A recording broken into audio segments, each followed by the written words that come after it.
The most intense part of this happened over a span of a few weeks last year. I'll give a little backstory. I live off in a well area. The city slash town itself is quite old, technically older than my country. Though I'm sure most of this doesn't really have much to do with what happened. My room is also next to a thin strip of garden that's covered by the roof and trees, and only about 2 meters wide between the wall of the house and the fence line. My room is small, and the door is also very loud. Really should fix that, but I'm glad I haven't yet. When I was about 13, I woke up one night at 2. It was sometime in March, when it's supposed to be autumn, but summer still didn't go away yet. So the nights weren't really that cold, but still wouldn't be strange to be chilly after the sun went down. I had my window open that night, and it felt freezing, even under my blanket. I remember looking at my window, thinking how cold it was, when a few seconds after, I heard breathing, very deep breathing. Anyone in Australia has probably heard a possum do that horrible noise that sounds like that. But it wasn't that. It was too human and too deep to be a possum. I froze when I listened more and realized something that made me freeze. It was coming from next to my bed, where I couldn't see without leaning over. I was awake for what felt like hours, listening to whatever it was breathing on the floor next to my bed. After some time, I fell asleep from pure exhaustion and didn't get out of bed in the morning until my dad came in to check if I was awake. I thought that was the end of it. Other than some spooky moments out in the bush, which could be a story for another day, I never thought much of things being in my room until the start of last year. I had just started a new school, but anxiety from changing school was never really an issue for me. So I doubt that's what caused this. I was lying on my side watching some YouTube. Further info about my room: at my feet is my door. I was facing the wall that my door is on, so you would have to turn when you get into my room to see me, which also meant I didn't have a perfect view of my door, especially when my blankets are blocking my view. I remember hearing my door close, which I thought was weird, but didn't think much of it, as I hadn't heard it open. Could have been someone going into the bathroom, which is next to my room. Then I had a horrible feeling. This is cliche, but I had a sense that something was watching me in my own room. I became way too aware that something is behind me. But I had the feeling of impending doom, like it would attack me if I rolled over to look at it. I don't know how many of you have experienced this, but I had a feeling of when you hear a noise behind you and the muscles of your ears flex, trying to use whatever primal ability they used to have to move like a dog's ears. Except the muscles in my ears are flexed so hard that I couldn't hear. My whole body tensed up and I couldn't move if I wanted to for a couple of seconds before the muscles relaxed before tensing up again. This happened for a couple of minutes before I fell asleep. I didn't wake up on time for school that morning and was running late. I thought it was just a bad dream and nothing had happened for a couple of days.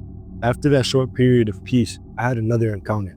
I slept with my head facing my window. My neighbor's lights were shining through the window this night, which lit up some of the darkness in my room. I fell asleep pretty quickly, which was odd since it takes me a while to fall asleep. I woke up sometime late at night. It was after 12 since it was very dark, but my neighbor's lights were still on. I opened my eyes, and there, right in front of me, only about half a meter from my face, was something that looked like a goat. I had no idea what it really was, as it was so dark. I saw the light catch the sound of horns, and the tips of tufts of hair being captured by the light too. I couldn't make out the shape of a goat muzzle, but the eyes were pitch black. It was at such an angle that half of its face was totally black, and the other eye was invisible for me. For anybody who owns goats, either here or anywhere, it looked like a black, Saanen billy goat, as it was quite big, bigger than nanny goats of the same species that I see. In fact, it was more than the size of a ram and a billy goat from what I could see, but was definitely a goat. It made no noise and didn't move at all, but I had words appear in my brain, like it was speaking to me, but through my perspective in my head. From what I remember, it was alongside the lines of, "Next time this appears, it will kill me." Before you read this next part, I'm not trying to make this a story about religion. I'm Catholic, and my most logical thing to do after a black oversized billy goat appears in my room in the middle of the night, with me randomly knowing it's threatening me, is to do what I do next. I prayed to my God, not to swear or out of shock, just as a genuine cry for help. I couldn't get it out. Instead, it was just gasps. I tried maybe 3 times while it sat there not moving before I managed to say it, and I almost instantly fell asleep. I woke up in the same position I was in when I fell asleep. But when I looked around the room, there was nothing that I could have seen that would look different at night. Everything in my room was alongside the far wall, and I had nothing next to my bed. Since then, Anytime I was out in the bush, I'd go out fairly frequently, felt off, especially at night, but never saw or heard anything. It's been over a year since then, hoping me post this doesn't prompt it to show up again. Also, even if this was sleep paralysis for the goat, I'd never experienced sleep paralysis before, up until that point, in heaven's sakes. I'm from Sri Lanka. I'm 26 years old and I'm a Buddhist. And this is my first time sharing something online, especially a story like this. It's about the creepiest thing that's ever happened to me back when I was in high school. I've wanted to write it down for years, but every time I try, something got in my way. Well, here it goes. This happened to me when I was in grade 10 or 11.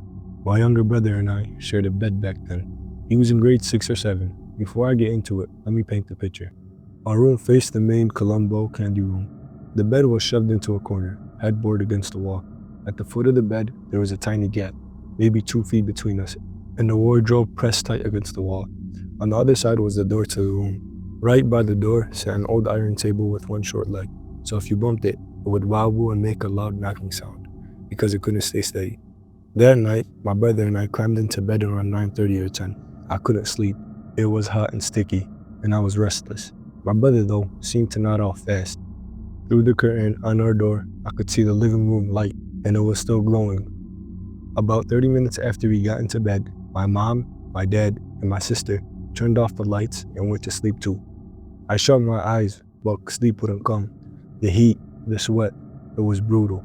I tried so hard to doze off, but no. Hours dragged by, maybe 2 or 3, and I was still awake. By then, the road outside was completely quiet, not a single car passing.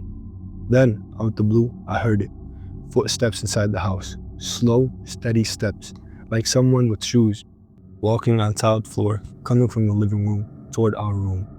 No hurry, just calm and getting louder and closer. My heart pounded. The sound stopped right at our door. I kept my eyes squeezed shut, too terrified to look, and pulled the sheet over my head, like it'll protect me. For a bit, it was dead silent. Then, all of a sudden, the table in our room went knock, like something bumped it. Now I know someone was there. Forget the heat. I was sweating from pure fear, shaking under the sheet. I wanted to peek, but I was petrified. Finally, I couldn't stand it. Acting like I was asleep, I slid the sheet down and cracked my eyes open, just a bit. I couldn't believe it. A man was sitting on the table. He looked like he was dressed for a job interview. Long pants, a tucked-in long-sleeve shirt. His hair was kind of long, brushing his shoulder. With my eyes half open, I couldn't make out his face clearly, but there he was, one leg up on the chair and the other on the floor, hands on hip, staring at our bed. I wanted to yell, but my voice was gone. I tried over and over, nothing came out. I couldn't even turn to my brother. My body felt like a rock. Panicking, I shut my eyes again and yanked the sheet back over my head. I was trembling now, scared out of my mind. Minutes passed, maybe more, and I didn't hear a sound. My brother shifted in asleep next to me, but that was it. I had to check again, still pretending to be out cold. I eased the sheet down and peeked at the table. He was gone. I felt a flicker of relief, but then thought, where'd he go? I lowered the sheet more and glanced at the wardrobe by our feet. There he was, standing right at the edge of the bed, looking down at us. Tall, maybe 6 feet. Dressed sharp like before. The wardrobe was 6 feet too, and he matched its height perfectly. Sweat drenched me, but I felt ice cold, stuck in my place. My brother kept tossing around, clueless. I couldn't even nudge him. My arm wouldn't move. Desperate, I squeezed my eyes shut again, thinking whatever happens, let it be. After a while, I forced myself to look.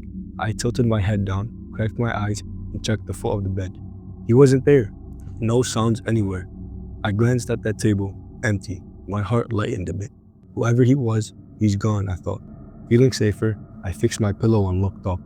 That's when I saw something I'll never forget. Typing this now, my hands are shaking. My ears feel frozen. I told you our bed was right against the wall, with maybe an inch of space behind it. Nobody could fit there. But when I looked up, there he was, the same long-haired guy, perched on the headboard, leaning over me. His face so close to mine, there couldn't have been more than a foot between us. That's all I remember. I think I blacked out. Next thing I knew, it was morning. My brother was up beside me, still in bed. I tried to figure it out. What happened last night? Dream or real? I was dead sure it was real, but I tried telling myself it was a nightmare to calm down. My head throbbing, and I felt feverish. Groggy, I stumbled out of bed and into the living room. It was empty, but I heard my mom and brother chattering in the kitchen. I went to tell my mom what I'd seen, still half convincing myself it was fake, but what I heard there turned my shaky fever into a full-blown chill. My brother was telling my mom, "Mommy, last night some guy came into our room. He was by the table first, then he went over to Aya's side and leaned right over his face." I shut my eyes. I was terrified. When I looked again, he was by the wardrobe. I turned away, too scared to scream. Though I tried, later I peeked, and he was on my bed, leaning over Aya's face, staring at him. I clamped my eyes shut and must have passed out. For a whole month after, we played Buddhist priest chants in our room nonstop. Nothing weird happened again. But get this, before that night, my older sister had told us something too. She said one afternoon, while napping, someone grabbed her hair and pulled her off the bed, telling her to get down. We laughed, thinking she was joking. After this, though, we weren't so sure. Some might believe this is true. Others might say it's nonsense. Up to you. But I've still got questions that haunt me. How did he lean over me like that, without falling? How could anyone fit in that tiny space behind the bed? What was that? For a long time after, I was terrified to sleep. Every time I climbed into bed, I'd lie there, heart racing, scared I'd see that man again, staring down at me in the dark.